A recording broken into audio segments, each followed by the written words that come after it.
دوسروں کی مدد کیا کرو، اللہ تمہاری مدد کرے گا۔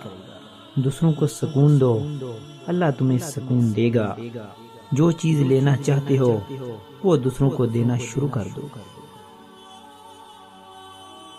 جو شخص آپ کی قدر نہیں کرتا اس سے چپ چاپ دور ہو جانا ہی بہتر ہے۔ میں نے زندگی میں ایک ہی بات سیکھی ہے کہ انسان کو کوئی چیز نہیں ہرا سکتی جب تک وہ خود ہار نہ مان لے۔ بعض دفعہ اس قرب کو لکھنا بڑا مشکل ہوتا ہے جسے ہم محسوس کر رہے ہوتے ہیں۔ جو شخص اللہ سے نہیں ڈرتا دونوں جہاں میں اس کے لیے امن نہیں۔ دوسروں کے ساتھ زیادہ تر وہ نیک سلوک کرتے ہیں جو خود بھی مشکل وقت گزار چکے ہوتے ہیں۔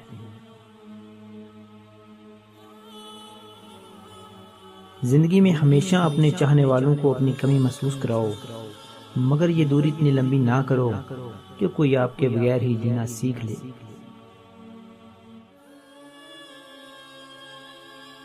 زندگی کی محفل میں جب صبر آ جاتا ہے تو بے شمار گناہ اٹھ کے چلے جاتے ہیں۔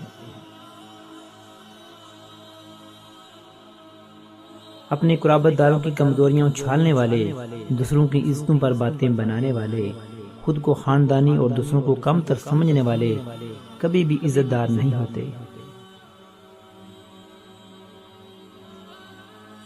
حضرت علی شیر خدا رضی اللہ تعالی عنہ نے فرمایا، انسانیت بہت بڑا خزانہ ہے، اسے لباس میں نہیں انسان میں تلاش کرو۔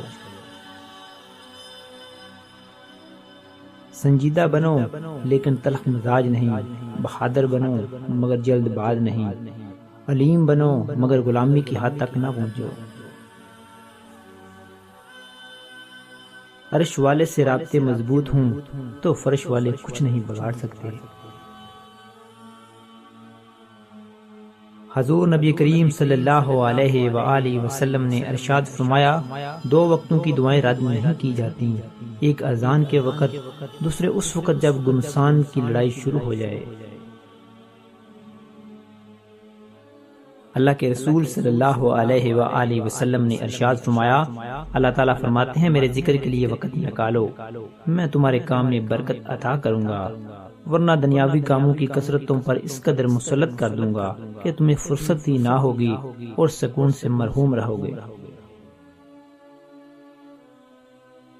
حضرت شیخ سعدی رحمۃ اللہ علیہ فرماتے ہیں، ندان ڈول کی مانند ہوتا ہے، بلند آواز ہوتا ہے مگر اندر سے خالی ہوتا ہے۔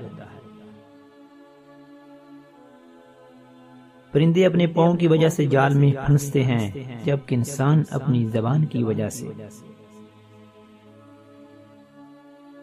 خوبصورت عمل انسان کی شخصیت بدل دیتا ہے اور خوبصورت اخلاق انسان کی زندگی۔ حضرت علی شیر خدا رضی اللہ تعالی عنہ نے فرمایا، علم تمہیں راہ دکھاتا ہے اور عمل تمہیں منزل تک پہنچاتا ہے۔